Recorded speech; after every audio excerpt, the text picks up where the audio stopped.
again, and welcome back to How to Make Something in Animite Tales. This time we're going to be trying to see if we can make a barbarian. I apologise, I'm not feeling very well today. We have Kane and Alex joining us this time. Hi guys. Hello! Bonjour. Oh, we're going continental tonight. Yeah, why not? Barbarian. I would like to rage. Je suis rich. Je suis Rage. Today we're going to be doing barbarians. Does anyone want to explicitly state what a barbarian is before we get going with this?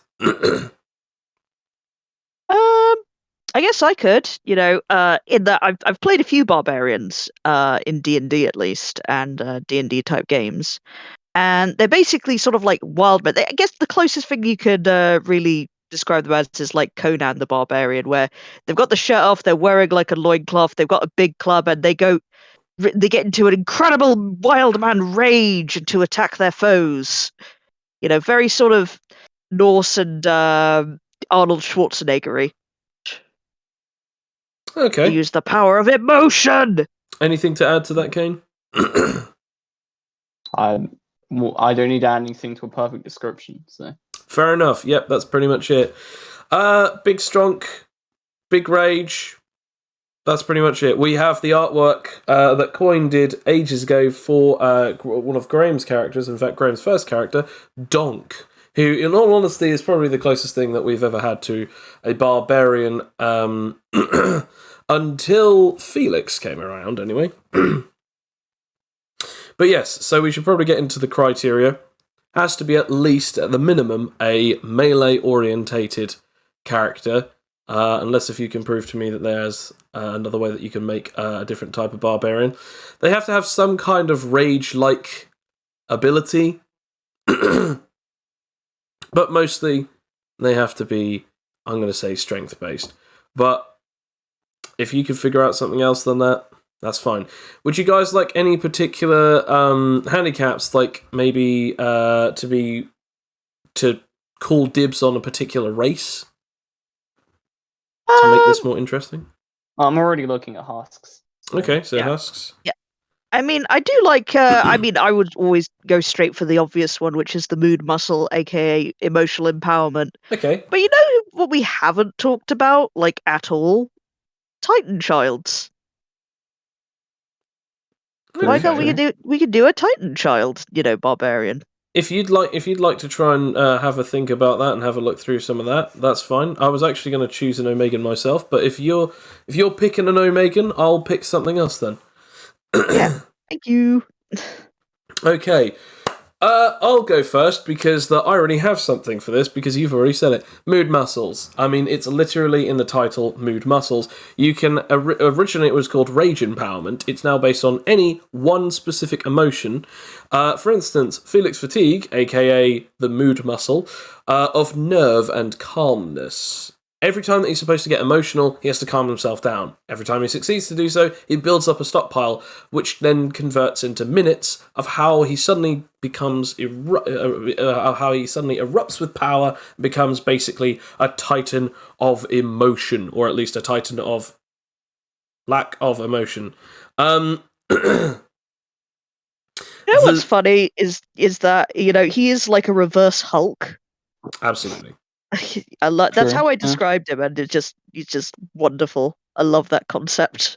I also quite like it because it gives you super strength, super dex, super con, and also damage resistance. And depending on the specific abilities that you can get damage resistance for physical and up to 2 other elements.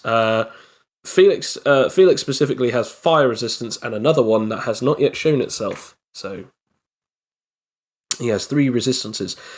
He can, because of the way that he's buffed himself, he can also have a damage resistance of up to 30 for all 3 of them.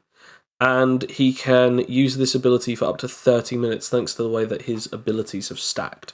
As he has the level 9 buff, which is called Stockpile Changer, or Stockpile Rearranger, which literally rearranges his stockpile so that it's actually more efficient for both time and output. Now, the funny thing is that, like, I was actually going to say with this particular ability, that is good and all, but it's not good enough. And therefore, for the actual build that I'm going to talk about, for the quote-unquote Barbarian, that I genuinely believe that would actually be very interesting, is the ability known as body augmentation. And the reason I've chosen this is because you can already give yourself super strength, super dex, maybe healing, maybe a bit of healing, maybe a bit of super perception, maybe even a bit of defense. But the coolest part is actually the level 10. You can either gain the evolution or gain the mutation, one of which is known as Augmentation Manipulation. And it can actually augment another power that you have, or you can augment others. Well, if you then rage out, you can not only enhance the power that your rage already gives you, but you could also give other people boost, like as if you're giving people mini rage powers.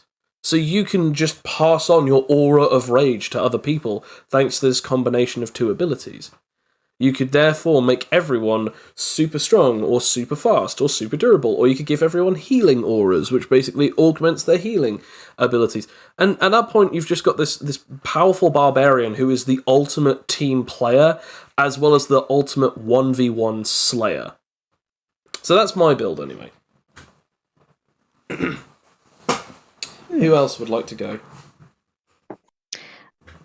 You want to have a go, Kane, or should I just jump into? Yeah, I don't mind. I can go with mine. Yeah, you go with yours. You because I'll be gracious. And Are you currently overlooking through the Not easy. compendium? yeah, fair dues. so much pressure. Alright then. So for husks, probably out of the husks, the shadow lock doesn't exactly work for the barbarian type. At least not that I'm thinking of anyway. And I'm gonna go with archling rather than berserker because barbarians are quite the tanky people. They can take a lot of punishment. Okay. So I'm going to take the super con from that, and for their mutation, I'm going to go for 4 arms. Feel like it makes sense. But there's quite a few you could go with this one, because depending on what abilities, you could make up for abilities you don't take. For example, I think the ones that make most sense for a barbarian under the combat-based abilities will either be biological weapon melee weapon creation or super strength. So for those of you who don't know what the first one that Kane says is, biological weapon melee creation is the arms, or at least specifically any of the limbs that you have, can shapeshift into weapons. So they can't necessarily detach, but you can have it that your entire upper arm is now as sharp as a sword and as durable as something made of steel, or it can suddenly harden into a sledgehammer or a flail or a mace, any kind of stuff like that. So you could literally have it that your arms and your fists are your great battle axes or your great hammers or anything like that. So that, or as he said, super strength. So continue. Yeah. I feel like for defense, it's pretty simple. You could go with others, but I feel like probably one of the best and the simplest one is the super durability. Gives you physical resistance and grants you more super con. Yeah, fair enough. Not the most exciting, but I think it covers the basis of them meant to be, fairly tanky and take quite a bit of punishment. And then for the special powers, to be honest, there's quite a lot you could take, and this is kind of why I was saying the first two you could make up for the first level powers, because obviously you could take enlargement, be big barbarian. I would also argue you could take environmental symbiosis, as barbarians are most of the time like wild men. like Alex said before. So it would make sense that you might give them a power that's the environment they spend a lot of the time in. Oh yeah, like if you're constantly in the woods or like on the desert or the Arctic tundra, yeah, that makes sense. Yeah, I didn't actually think of that. That's a good. Yeah, I like that. Having a symbiosis as well is really good because you can also choose, or depending on also if your narrator allows it, you can also homebrew one. Where potentially you can have an ease in a combat environment. So it's like, oh, you can never gain any bonuses or any strength unless if you can do it when you're actually in combat. Maybe you can even balance it where it's like your player actually has to say, like, you have to take damage before you're allowed to rage or before you're allowed to use environmental symbiosis. Because it's like, combat where your character is not being pushed in any way, shape, or form doesn't make sense that it's actually to you combat, and it's more like you're just dealing with people. So that could be a sort of interesting way, or as you said, just a chosen environment, sunshine, or I was night. thinking, sorry, go. Yeah, you could do that. Or I was thinking, you could also, which is the one that would make up for everything, do mutation control. I thought you were going to say that one. Yeah, I mean it's kind of the most powerful one. Basically, you can grant yourself extra mutations, give yourself super strength and specific limbs. Or technically also the ability to probably make yourself more durable. But I was also thinking, because Joe, I'm not exactly sure about this one, so correct me if I'm wrong. You could possibly make an ability under mutation control where the more adrenaline or the more things that go through your system, possibly you might be able to get stronger from it. Because you could technically just make a mutation that works on that sort of basis.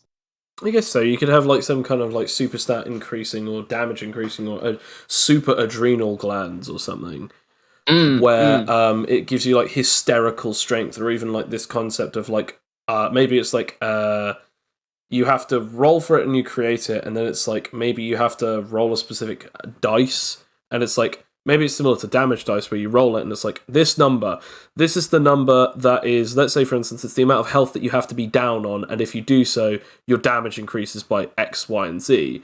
Or you can have it that it's just there and it stockpiles the amount of damage that you've taken. And you could do it based on the thing that you and I were talking about at one point for Calamity, where for every quarter of health that you take, it multiplies your damage output.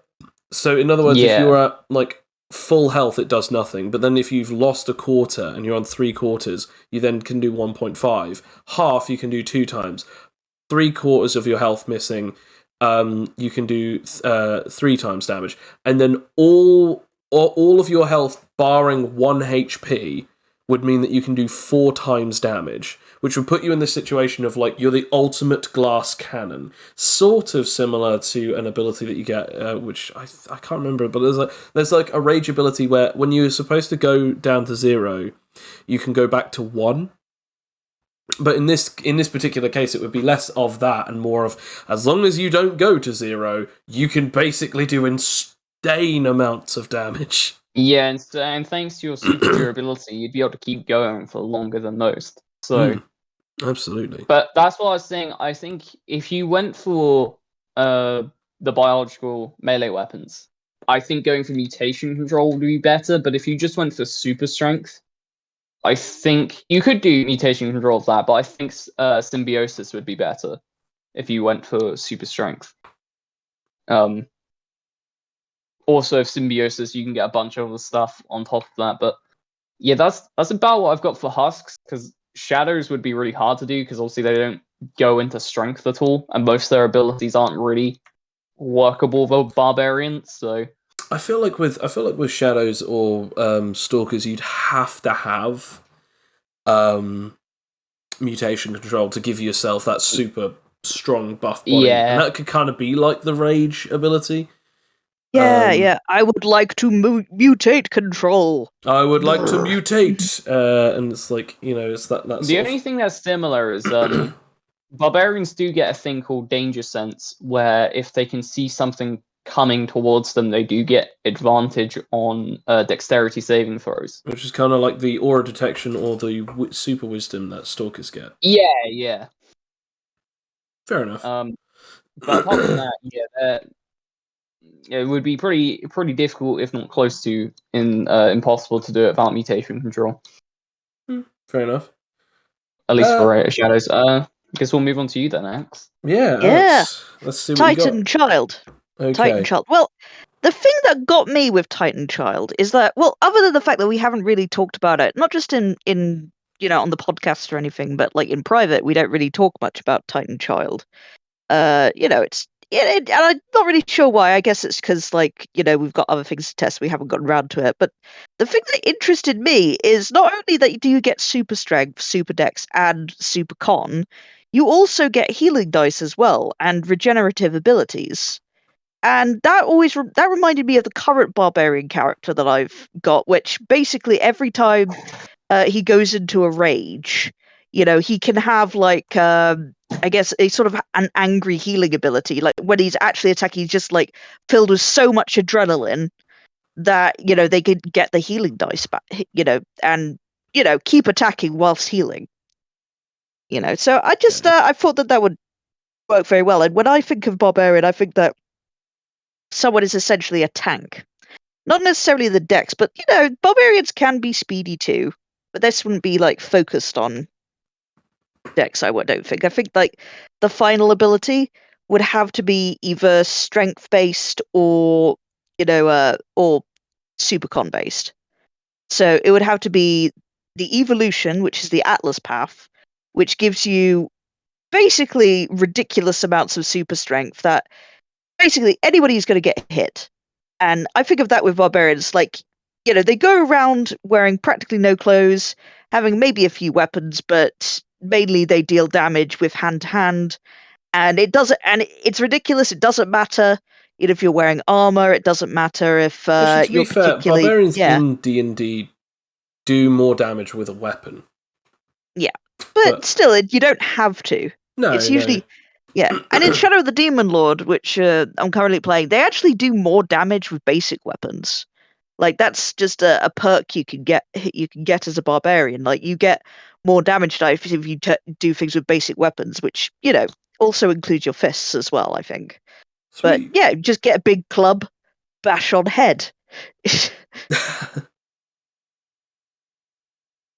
Path of Atlas, sorry. Yeah, Path of Atlas, where basically you get the ridiculous amount of strength that's almost cartoonish. Like it's everybody, even if people is blocking, they have to roll with disadvantage for blocking when you hit them. Because it's like there's no sort of like training that can get you out of this incredible, strength that they have. And then there's Ascension, which is the Achilles path, which you can have a little bit of a sort of a Greek god sort of Samson Achilles heel thing going on, where you can like basically it's like the Achilles heel. You choose a body part, and every part of you is great. It's great, but if you get hit in that body part, it gets like you basically you could die. You have to like wait a long time for it to be something. Yeah. The opposite for that power. Yeah. Which is the thing we made, because I remember going over with this power with you, Joe, and we thought, yeah, we can't just make you practically invincible and then you choose a really obscure spot and you basically can't be killed. So they were like, why don't we just do it the opposite way, where you have one invincible body part basically, which basically you can't succeed ailments, so no one could force you to bleed from that point on your body. No one could break say if it's your arm, no one could ever break it. They could sever it by cutting a different part, like your shoulder, but they could never cut off your arm.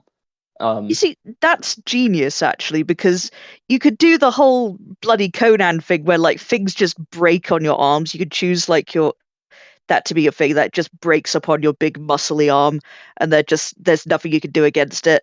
But then you just like, I don't know, you step on a tack because the soles of your feet are where your ailment is, and then you just instantly die.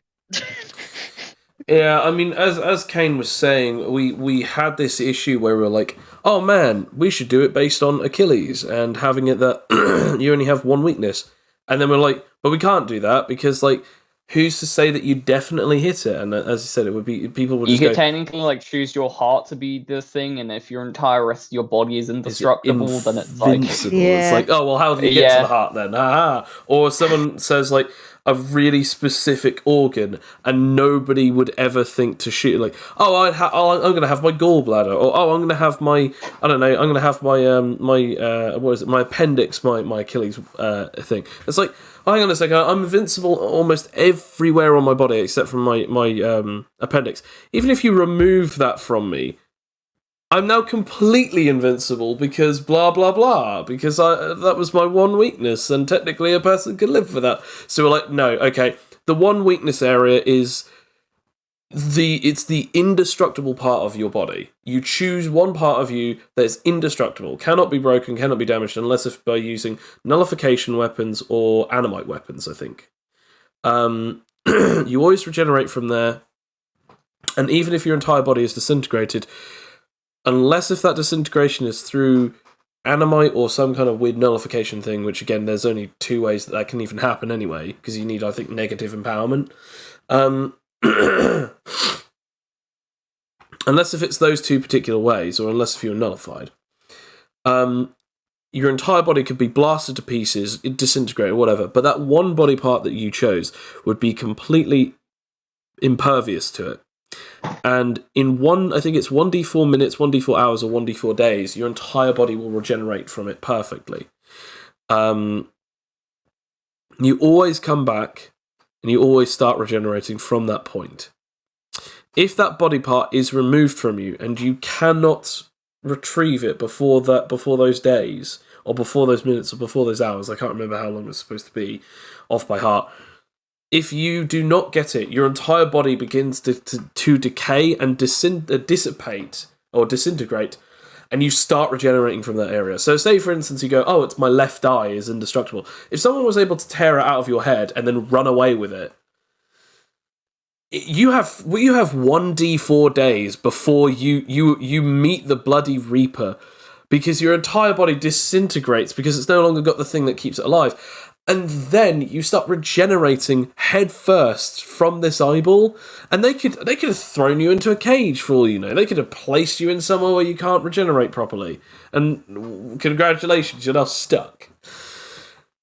But it is still one of the best abilities, because that, as Kane, as you said, like, you're indestructible in that one place. You can't take an injury, you can't take an ailment.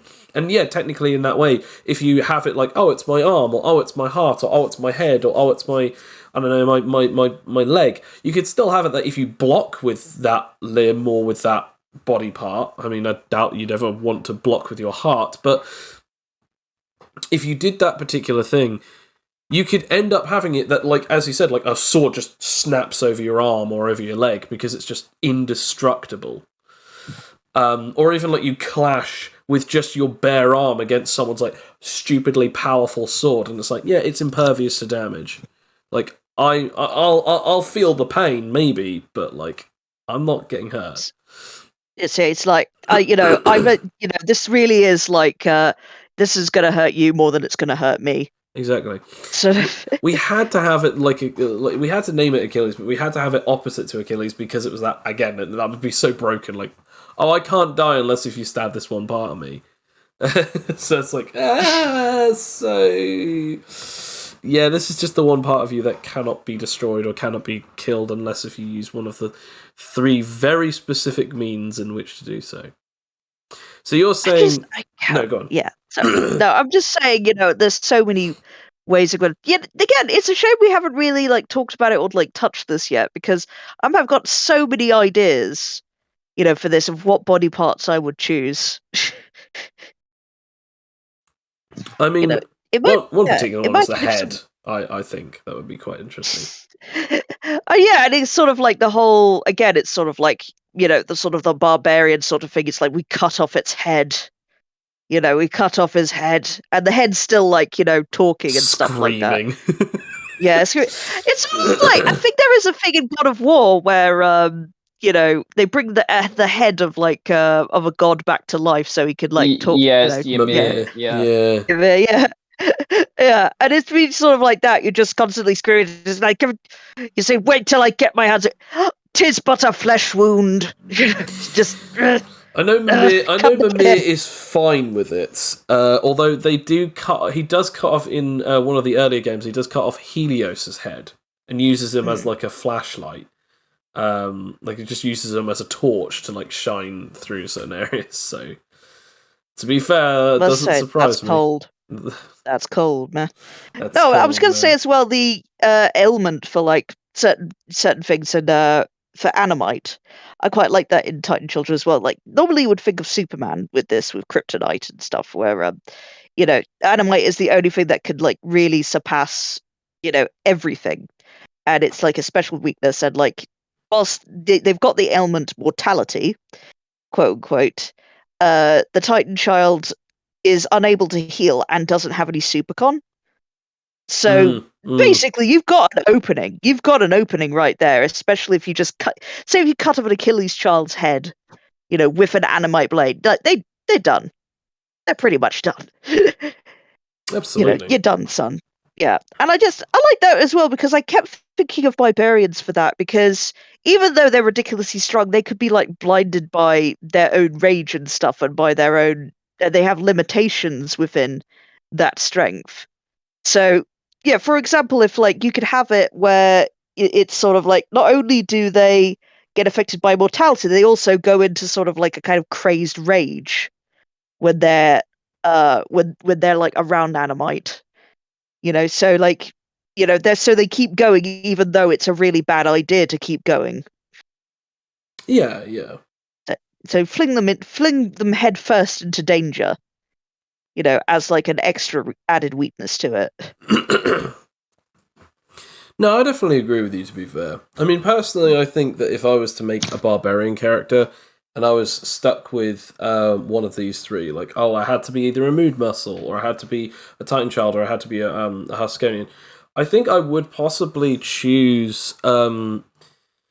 I mean, mood muscle makes the most sense because of the rage thing, but I also like the idea of making the idea of like, I make one of these two characters that you guys have made, and I actually then either make, if I kill a boss, I can actually then get a rage ability as an overdrive, or make a strenuous form where it's just called rage. So then I can literally do the whole thing of like, I would like to rage. Okay, you now roll a d4, and that's how long that you're raging for, and you can now take half of the damage and then do double or triple damage or whatever.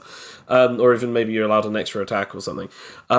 Or it's a strenuous form where it's like, yeah, okay, right, roll 15 or above, or roll 20 or above, and it's like, okay, I've got this, right, now for this amount of time, if I can keep it going in a few rounds' time, I'll keep it going. But the amount of minutes that I've used it is now the amount of hours that I can't use it. And I quite like that, because that works a lot better than, my power literally is the whole rage thing. And I kind of like, don't get me wrong, I love mood muscles for that, but I also quite like the idea of being able to make a build based around this class that isn't just, there's a power that does it for me.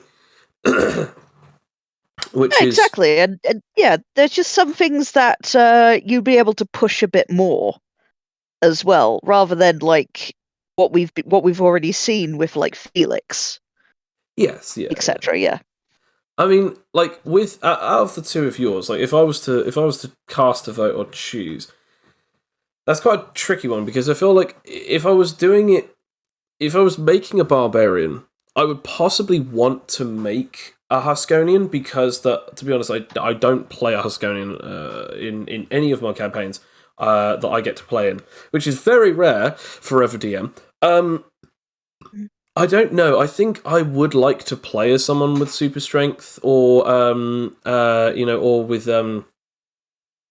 arms turning into different weapons and having different proficiencies based on things. Because it's like, the barbarian has lost his axe, and it's like, who said anything about my axe being lost? As then like my arm just turns into a giant axe blade. I'm ready for round 2. I love the idea of that. Like my guy just mainlines using like weapons, and then when he's disarmed, he's never truly disarmed. having that symbiosis as well, also brilliant, because it's like, oh, it's kind of almost like a ranger, is this my preferred terrain? Or even with mutation control, it's like, once you've mutated yourself, unless if you take an injury on that specific location, people can't nullify it. They can only nullify the ability to swap in and out of your mutations. And then with the damage resistance thing, again, just being able to just tank hits is always a fun ability. But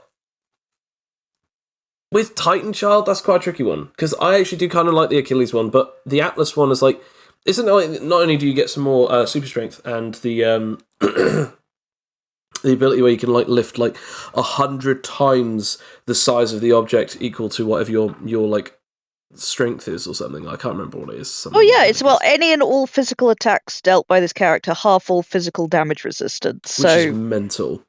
Yeah. It is, like, to be honest, like, I would like, the husk one. That's the thing, because I am kind of jealous, because I like husks, and I like the idea of being terrain, but I'm already thinking of a character called Samson that, like, is an Achilles path on his hair with his head, so you just have to scalp him in order to, like, do it. And it just, it just makes a bit more sense, I feel. It's like, sure, you'll get really strong as a husk and you get really strong as a moon muscle, but you can get, like, godlike power. It is a god power. And that is where you've hit the nail on the head, Alex, and this is why I don't like it. Aww, why don't you like it? That's a bad way of saying it. It's not, I don't like it, but this is why I would prefer going to a Huskonian if I could pick ones that was not the build that I went for. Because A, it fits the criteria of that none of those powers are necessarily you power up from rage, therefore I can make my own rage power up. And B, it's not divine. It's not like, oh, this is the strength of the gods. No. I can get this kind of power, and I can get this power boost, and I can customize it. I can make it this way and that way. And it doesn't feel like, narratively, or even like power-wise, it's pushing me towards that thing of, this is divine strength. And I feel like Titan Children are really good. They're really powerful. But they just have a little too much. Like, even though that technically the Huskonians have a little too much, the things that we've been explaining is their mutations can be taken away from them upon injury. Their super durability is pretty nice, but again, like, there is a certain limit to what they can do. They don't have a healing factor unless if you give them one, but then even that has limitations. And they do have super strength, or they can have just a little bit of super con, and then they can turn their arms into weapons. Titan Children get +1 super strength, dex, and con, meaning that they never roll disadvantage when being hit by anyone who has any of those 3 super stats. They have a healing factor that only gets better over time for every buff that you take. You can get abilities that can grant you damage resistances and, I think, poison immunity. And then finally you get like an extra +2 to con or strength or dex, depending on whether or not you take the evolution, mutation, or ascension. And you gain an immortality ability, as we just said with the Achilles path, or the ability just go, yeah, all damage resistance is half, I am the god of strength. And I like them, don't get me wrong, I think that they would be brilliant, but they make you seem over the top for a barbarian. Like, barbarians are great, barbarians are powerful, but what makes them so damn interesting is that, like, they're the equivalent of just a really big, strong guy just going ballistic, and somehow he gains this almost Herculean strength, rather than is a user of Herculean strength. And again, that's exactly where the mood muscle thing is where I sort of draw the line, because I like the idea of making the ability rather than the ability making it for me. And your build that you've just said to me, in my personal feelings, it makes the Herculean power, because it is basically the equivalent of Herculean physiology. So that's why I choose. That's why I would choose Huskonian over my one and over your one. But I don't know. What would you two choose? Well, that's the thing, because I would really like to have a Huskonian character with, environmental symbolized kind of an Arctic tundra, so you could, like, just the image of this sort of really built, almost sort of feral, being, just wearing a loincloth in the middle of the freezing Arctic tundra. That appeals to me. I'm like, yeah, I like the aesthetic of that. But there's a reason why I chose Titan Child. It's like, yes, it is fair kind enough. of over the top, and I get what you're saying. Like, you're right, but That's kind of what I you can want. also have my shirt off. Yeah, that's kind of what I want. I want to be ridiculous. Fair enough. Because I find that barbarians, and why I choose them a lot, is because they are ridiculous in terms of like strength and those kind of like raw I'm angry abilities. I mean, if I couldn't choose Moon Muscle, I would definitely choose Titan Child. Is what I'm saying. Fair enough. And trust me, I get it. I'd love to play as a Titan Child. In fact, I'd love for someone to play as a Titan Child. And I do love the build. I don't know. Maybe again, it's my personal preference. But... I totally get where you're coming from, though. I totally do get where you're coming from. but again, that's the interesting thing of both our enjoyments of Barbarians are relatively same, but where we then eventually go off in that divergent thing is possibly due to the way that we play these games and also the history of the characters that we've played as. Mostly because I've as a DM and as a narrator, I get to just start off with being able to make characters at a specific level of power with no backstory, no build up towards it, and no journey. Whereas you guys, you'd be like, well, I want to be at this end game point. I want to have this power. Or I want to build up to this thing, but my power will obviously eventually have this. Whereas, like for me, I'm like, I kind of like the idea of a power that like has multiple facets to it to get to this level of strength. And but even still, as I said, like I like it when powers do just fit nicely into it, but sometimes it does feel a bit shortcutty. But again, I love the build either way, Alex. What about you, Kane? Well, we all know I don't play Husk, so that's immediately off the table. We'll have to examine that at some point. We'll have to like sit you down in a session and see why. What have you got against the Husks? But honestly, it's out of the Omegan and Husk, I would choose the Husk, and here's why. One, I've played the most amount of Omegans, which is too many. And two, Husk gives me way more flexibility in the way I can make the character. Yeah. Because ultimately, for me, I like to be able to do not everything, but I like to have options with a character. And the Titan Child is a bit too confining for me, especially considering I've played a character like that before. That is true, yeah. All it's adding to me is regeneration onto that. So it's just that thing of it's a punching or a swinging man who's angry. But at least with the Husk one, like either Mutation Control or the Environmental Symbiosis gives me a lot more that I can do with that character. So yeah, out of those two, I would probably choose the Husk. I was going to say, because I get more options. Just real quick, out of all of the Omegan that you've actually played, you've played as an Animon Child and a Havoc Child. Have you played as anything else? And Time. Shoot! Yes, that one time. Aurora, yes, you did. Yes. I remember that. Yeah. Yeah. So no, you have actually played as more Omegans than anyone else has. That's fair enough. The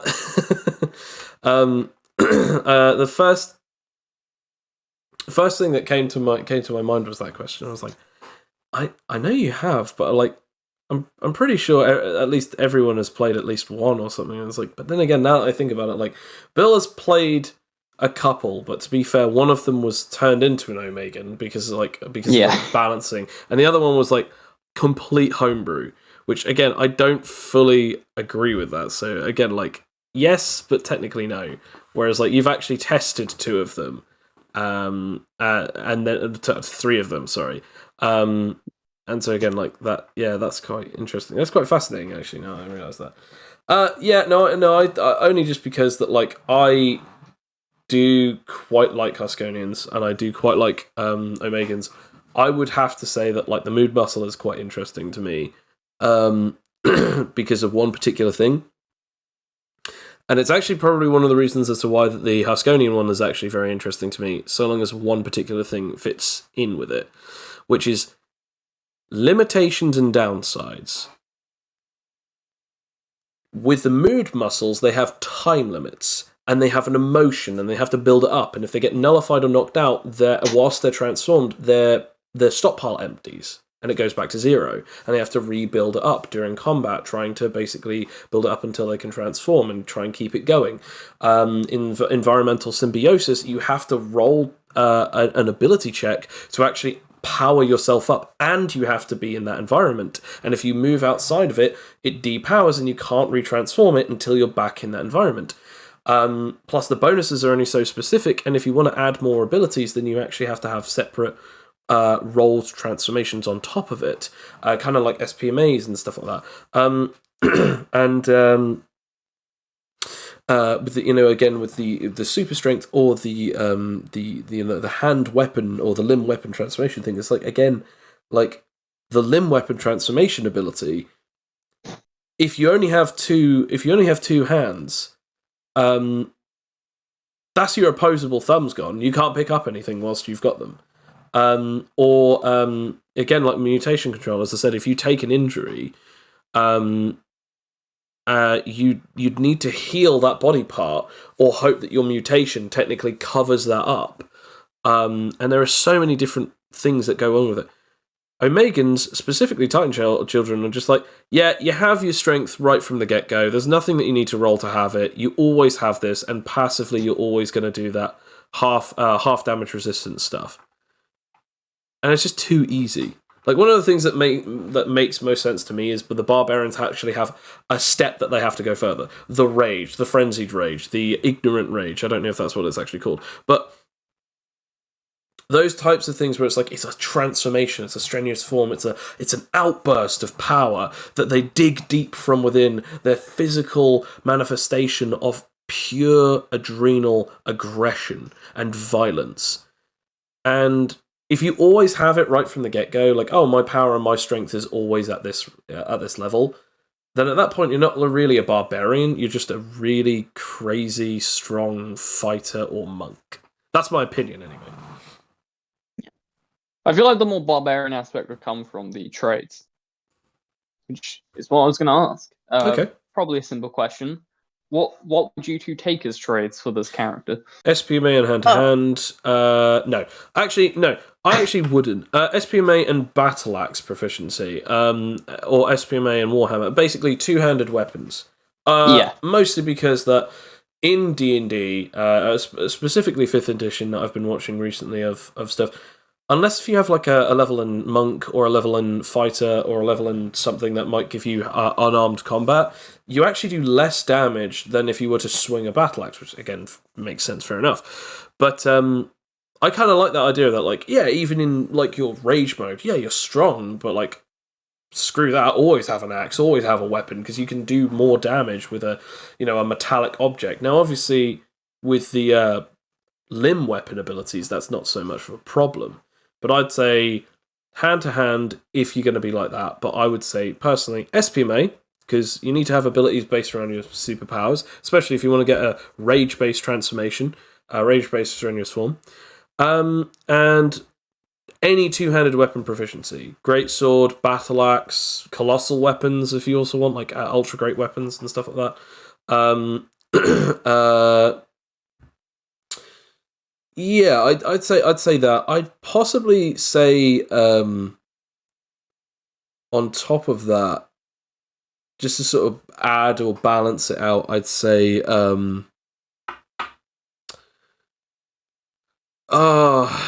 was another one, and I thought that was really good.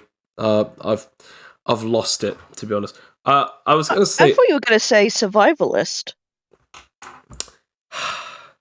Well, that was way better than what I came up with, which was going to be driving. Oh, right. Because I had the idea of having like a really weird thing where it was going to be called road rage, and it's a strenuous form where if you're raging whilst in the car, you can activate a strenuous form called road rage, where whilst you're driving, you have advantage rolls on all driving, and if you get out of the car. If you get out of the car because it's someone cut you up or someone annoyed you or someone aggravated you, for 1d4 turns outside of when you got out of that car, you do more damage. And I was just thinking, yeah, like driving really good, and then suddenly just being like absolutely like uncontrollable in your rage and fury. But yeah, no, that's the Survivalist was way better. What about you, Alex? Then I mean, survivalist as well. Sorry, Kane. sorry, Kane. No, it's alright. I was going to agree. Yes, Survivalist is a good one, but I was also thinking possibly a fun one would be navigation. You could do the idea that the barbarian actually knows where they're going. That's or or actually, you can that's have quite it, good. of course, without it, where they don't know where they're going and they're just wandering to random places. To be fair, I do quite like the idea that their navigation is entirely based on their like obsession with fighting. That they can always smell this. They can always sense the smell of adventure, or the smell of like decent booze, or the smell of a good fight, or a good fighting ring, or an arena, or even like the blood of freshly carved enemies or something. It's like, oh, I smell a good fight, and then suddenly just jolts off towards it. And it's like they can navigate anywhere so long as there's actually like violence, aggression, adrenaline, sweat, blood, tears. I don't know, something like that. You could have that as an SPMA or something, like, if there's like something like blood in the water or something, where if there's like, blood, around you, you get a boost, in sort of maybe rolling advantage or something, like when you get like the blood on the ground. Environmental symbiosis or mutation control. Because mutation control as well, you could technically enhance your sense of smell. That's true, yeah. And be better at picking up things like adrenaline, etc. So you'd be like, oh, I smell adrenaline, it's this way. And then you chase after them. I'm kind of liking the idea of like a navigation with mutation control now, or environmental symbiosis is also pretty good. Like, oh, this is a battlefield. I gain a boost if I am in an actual battlefield, sort of thing, or something. Oh, I like that. What about yourself, Alex? Well, other than survival, because I feel that it's just a thing for the wild man kind of thing. You got to have a bit of survival skills. But you know what else I would do that would be very fun? Throwing proficiency, where you literally throw things. So you could have the famous barbarian ability, throw anything, where you can just you pick up literally anything and like get more damage based on how well you can throw things. You could literally have like an ability, like a mastery skill, where you throw someone. You can send someone into fatal moments by throwing them into space. I think that would really depend on your narrator, but yeah, I do see what you mean though. Like throwing proficiency, and even having it that you like throw people, like the fastball special, or just yeeting someone completely out of the way. Oh, you could do the Grand Slam where you throw them up in the air, launch yourself with super ascent, grab them, and then slam them back down to the floor. Yes. Oh, you could add. This is what I want. Just realised you could add fall damage plus your like throwing damage. Yeah, I was thinking about doing that for a character with like high physical durability, because then you could get away with the fall damage and they take everything. Also, if you add your weight enemies. To it. If you add your weight to it, so you can just cheese your enemies, because they take weight, full damage, plus anything else that you add onto that technique. Right, okay, now I'm thinking of it this way. You use dermal armor and absolute strength. You have either adaptive strength or overflowing strength, because either one works really well. You have tremendous leap. You launch up so you grapple someone, launch up right up into the air, and then you just go, yeah, we're just now going to fall. And because you've got hard hitting, if you land on someone, you do your hard hitting modifier plus your weight and all of the fall damage. And thanks to tremendous launch, you can also have it that it's based on your super strength damage. Yeah. So at that point, you just completely crush someone. Like, you could possibly one-shot someone, even with the new health system. Oh, yeah, no, definitely. I got that idea from a certain Elden Ring boss. I know who you're talking about. Yep. Because he I remember that, like, just going off on a tangent. Yeah, don't say what boss it is, but yeah, he... like, we were playing it, and Kane and Bill were trying to help me with this boss, and Kane was saying, like, hey, I'm going to sacrifice myself to this boss's throw, so, this boss's grab, so, let me do it. I was like, okay. And they kept talking up.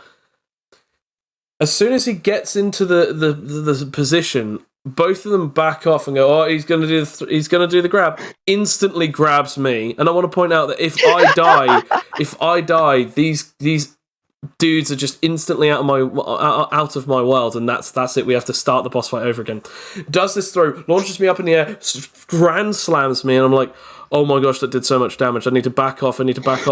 Got cornered into a wall, and then grabbed me again with the same grab and killed me. And I was like, well, guys, I see what you mean about the grab. It's it's pretty pretty awesome. Like, oh, come on. Yeah. It knew. Come on and slam, and welcome to the jam. I mean, is that all you've Now got, you then? are jam. I was just going to say, real quick, I guess we'll go through the stats. Dex and Con, probably the highest, everything else pretty darn low. I'd say Wisdom, kind of high, but I'd say Dex is meh. It doesn't have to be bad, but it's just going to be meh. Intelligence and Wisdom... Intelligence and Charisma are probably going to be the lowest things. I would definitely say Yeah. so, in all honesty. I feel like you could get away with having decent Dex, because you could possibly have Wisdom it that people and could dodge, Dex but... would kind of be alright. Yeah. And then you'd Con have... has to be pretty darn high in strength. Yeah, and If same not strength. the highest, has to be as high, if not a little bit less or a little bit more, give or take either side from Con. Willpower. No, it's got to be low, man. Like regardless, it has to be low in my mind. I'd have to say so as well. I feel like if you could come up with some kind of rage-based ability, that's what I was thinking. I was thinking if you made like a strenuous form around it, you could technically say they're immune to like telepathic brainwashing manipulation, because while just they're so in angry. that state. Yeah, because their mind has gone blank to the point where it's literally incapable of being manipulated because there's practically nothing there. Yeah, or as a downside, to give yourself some extra ability points in the long run, because obviously the more flaws you have, the more special ability points you can get. You could always have it that instead you're more susceptible to telepathic attacks and telepathic manipulations, but you do way more damage, and basically people can't predict your moves. I was going to say vitality pretty darn high then. It doesn't really matter about move speed and weight, because to be honest, you could still have a fast boy and a light boy, or a heavy boy and a slow boy. I feel like a chunkier boy would make more sense, but you could do a fast barbarian. Yeah. I mean, either one would make sense. Likes and dislikes, I don't think it really matters, to be honest, because this is so like, again, out in the open. So at this point, it's really up to you.